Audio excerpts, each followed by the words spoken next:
Hello everyone, good morning all of you and welcome to exam point 2। तो दोस्तों आज है 8 मई।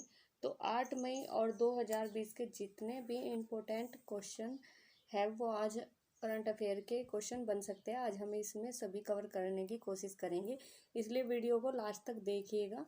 यदि आप लोगों को इसकी पीडीएफ चाहिए तो आप हमारे टेलीग्राम चैनल को भी ज्वाइन कर लीजिए। और मैं आप लोगों को हमेशा कहती हूँ कि सबसे पहले मॉर्निंग में उठकर अपने लिए एक टारगेट फिक्स करें और पूरा दिन उसको अचीव करने में लगा दीजिए। आपकी लाइफ ऑटोमेटिक चेंज हो जाएगी।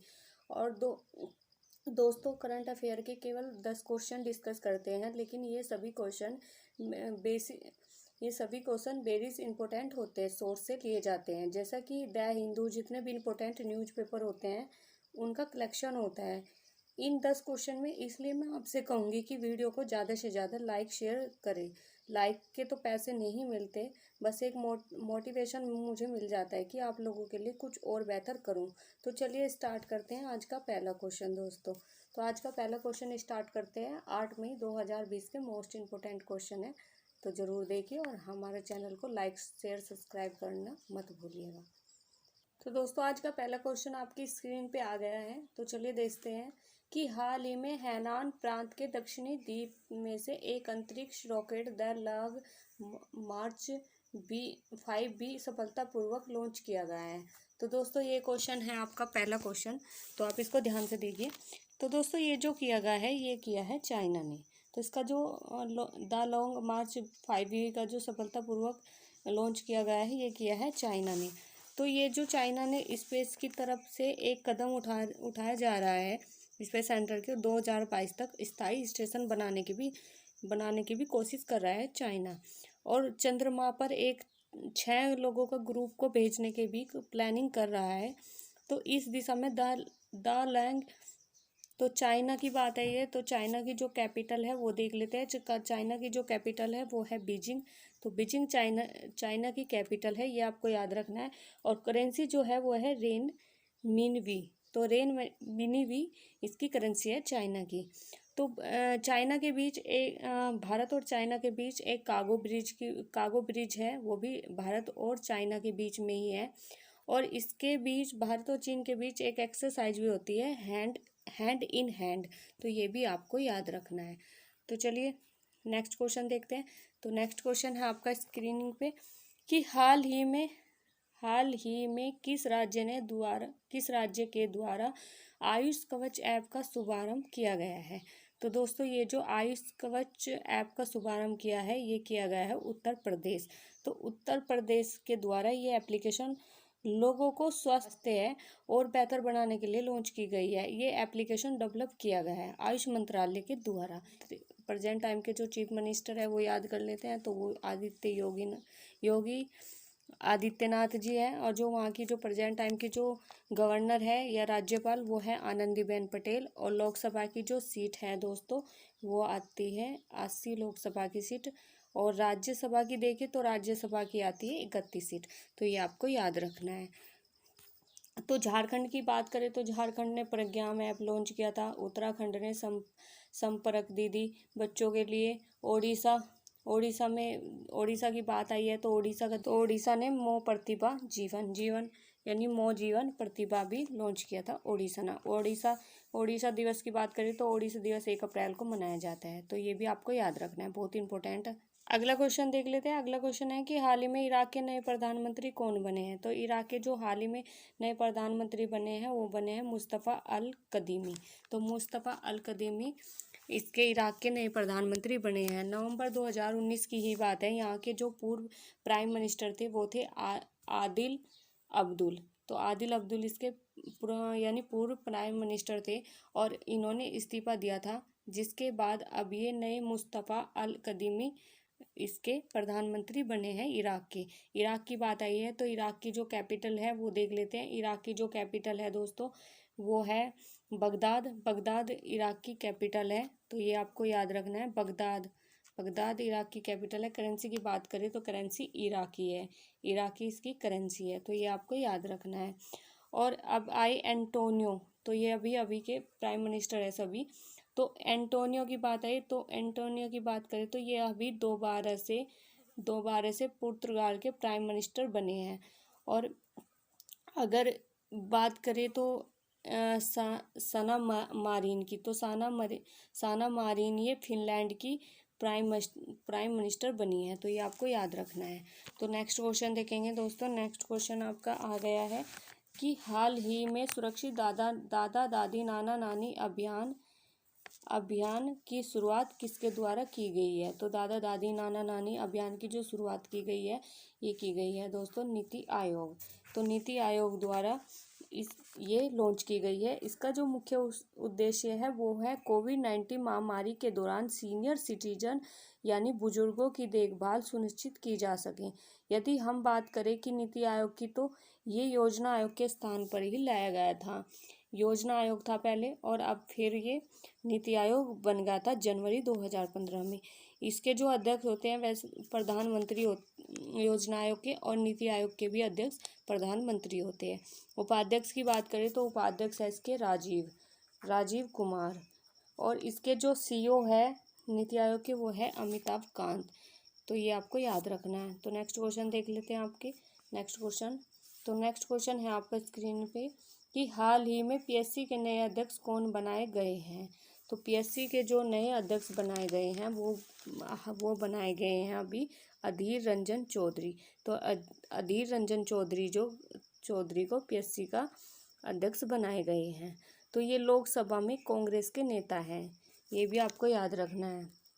और दोस्तों अभी ओम प्रकाश बिड़ला द्वारा में चयनित किया गया है। तो इसको जो पीएससी, ये जो आपको पीएससी दिख रहा है, तो पीएससी को बोलते हैं लोक लेखा समिति।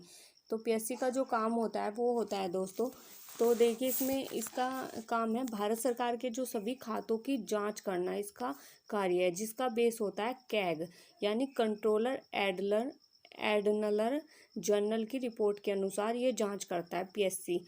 तो पीएससी के जो होते हैं इसमें 22 मेंबर होते हैं। तो 22 मेंबर होते हैं, 15 होते हैं लोकसभा से और 7 होते हैं राज्यसभा से। ये आपको याद रखना है कि 15 होते हैं लोकसभा से और राज्यसभा से होते हैं 7। तो ये आपको याद रखना है। जिनका कार्यकाल होता है सिर्फ 1 साल, तो 1 साल 1 वर्ष इनका कार्यकाल होता है। तो ये आपको याद रखना है। तो चलिए अगला क्वेश्चन देख लेते हैं। अगला क्वेश्चन है आपका स्क्रीन पे कि हाल ही में श्रम ब्यूरो के महानिदेशक के कार्यभार किसने संभाला है? तो ये जो हाल ही में श्रम ब्यूरो के महानिदेशक के रूप में कार्यभार संभाला है वो दोस्तों अभी संभाला है डीपीएस नेगी ने। तो डीपीएस नेगी ने संभाला है और ये 1985 आईईएस बेंच के ऑफिसर थे और इन्होंने श्रम के महानिदेशक के रूप में कार्यभार संभाला है। तो ये आपको याद रखना है। और श्रम ब्यूरो जो मंत्री है वो है हमारे ये जो श्रम मंत्री है हमारे, ये है संतोष गंगवार। तो ये इसके मंत्री हैं। अगर बात करें टीएस मूर्ति, तो टीएस मूर्ति की बात करें तो ये भारत के स्थायी प्रतिनिधित्व के रूप में नियुक्त किया गया है। अब बात करें तो राजीव कुमार की बात करें तो ये हमारे वित्त सचिव है। अभी हमने राजीव कुमार की बात करी थी, तो वो राजीव कुमार अलग थे जो नीति आयोग के उपाध्यक्ष है, और ये जो राजीव कुमार है ये अलग है, तो ये वित्त सचिव रह चुके हैं। तो ये आपको याद रखना है। तो चलिए देखते हैं नेक्स्ट क्वेश्चन। तो नेक्स्ट क्वेश्चन है आपका कि हाल ही में Vijayant at Kargil the life of Kargil hero नामक पुस्तक का विमोचन कहाँ विमोचन हुआ है, किसने किया है, यानी किसके द्वारा लिखी गई है? ये थोड़ा लिखने में गलती होगी, किसके द्वारा लिखी गई है? हाँ ये रहा, किसके द्वारा लिखी गई है। तो दोस्तों ये जो लिखी गई है ये आपको बताना है। यह पुस्तक का जो विमोचन हुआ है तो ये हुआ है कर्नल BN थापर वह नेहा द्विवेदी, तो इसके द्वारा हुआ है। तो दोस्तों यानी ये जो पुरस्कार है ये मरणोपरांत वीर चक्र से सम्मानित वीर चक्र विजयंत ठाकुर पर बेस है। इनकी जो जीवनी बताई गई है इस किताब में। ये पुस्तक लिखी इनके पिता कर्नल BN थापर और इनकी बेटी नेहा द्विवेदी ने ये किताब लिखी है। बात करें तपन कुमार की हम, तो तपन कुमार की बात करें तो इन्होंने भी एक पुस्तक लिखी थी, एल्यूमिनियम द फ्यूचर मैटर। तो ये इन्होंने भी बुक लिखी थी। यानी इसका जो आंसर, ऊपर वालों को जो आंसर होगा वो है 1 और 2। तो ये आपको याद रखना है। नेक्स्ट क्वेश्चन देखेंगे कि हाल ही में, ये भी बहुत अच्छा क्वेश्चन है, कि हाल ही में चंडीगढ़ के कोविड-19 से जुड़ी सभी सूचनाएं मुहैया कराने के लिए कौन सा मोबाइल ऐप लॉन्च किया है। तो दोस्तों ये जो मोबाइल ऐप लॉन्च किया है ये किया है CHD कोविड-19। तो ये ऐप लॉन्च किया है चंडीगढ़ गवर्नमेंट ने।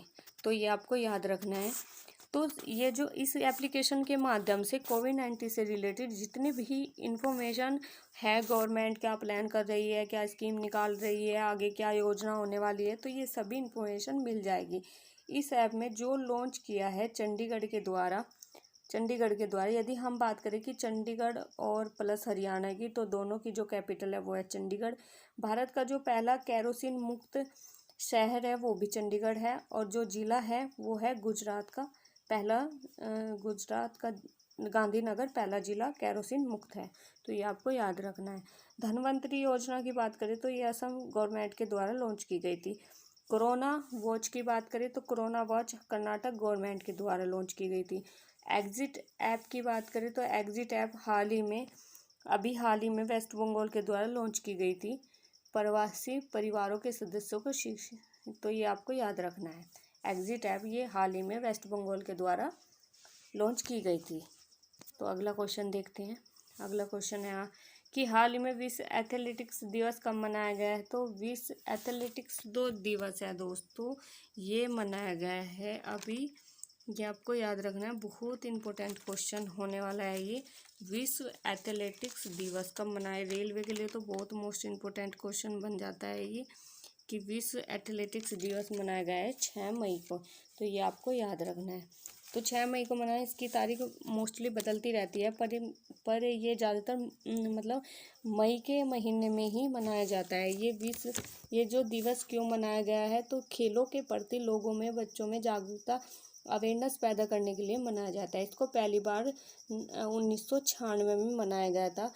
ये दिवस किसके द्वारा मनाया जाता है, तो ये दिवस मनाया जाता है AIAAF द्वारा ये मनाया जाता है, यानी कि इंटरनेशनल एसोसिएशन एथलेटिक्स फेडरेशन के द्वारा इसको मनाया जाता है। तो ये आपको याद रखना है। तो मनाया जाता है, इसकी जो स्थापना हुई थी एथलेटिक्स की, तो इसकी हुई थी 1912 में इसकी स्थापना हुई थी। तो ये पहली बार तो मनाया गया था 1996 में, लेकिन इसकी जो स्थापना है वो हुई थी 1912 में। तो कहाँ हुई थी, तो स्वीडन में हुई थी, लेकिन इसका जो हेड क्वार्टर है वो है मोनाको में। तो हेड क्वार्टर जो है इस एथलेटिक्स का वो है मोनाको में।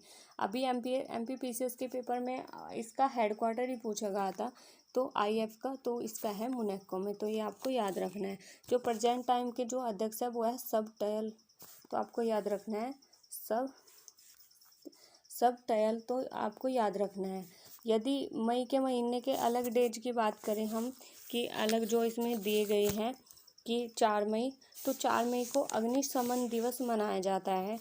अगर बात करें हम 5 मई की, तो 5 मई को मैंने आपको बताया था कि महीने के जो ये मई का जो महीना होता है, इसके जो पहला मंगलवार होता है उसको वर्ल्ड अस्थमा डे के रूप में मनाया जाता है। तो यह आपको याद रखना है। 3 मई की बात करें तो 3 मई को दोस्तों मनाया गया है इंटरनेशनल प्रेस फ्रीडम डे। तो ये आपको याद रखना है।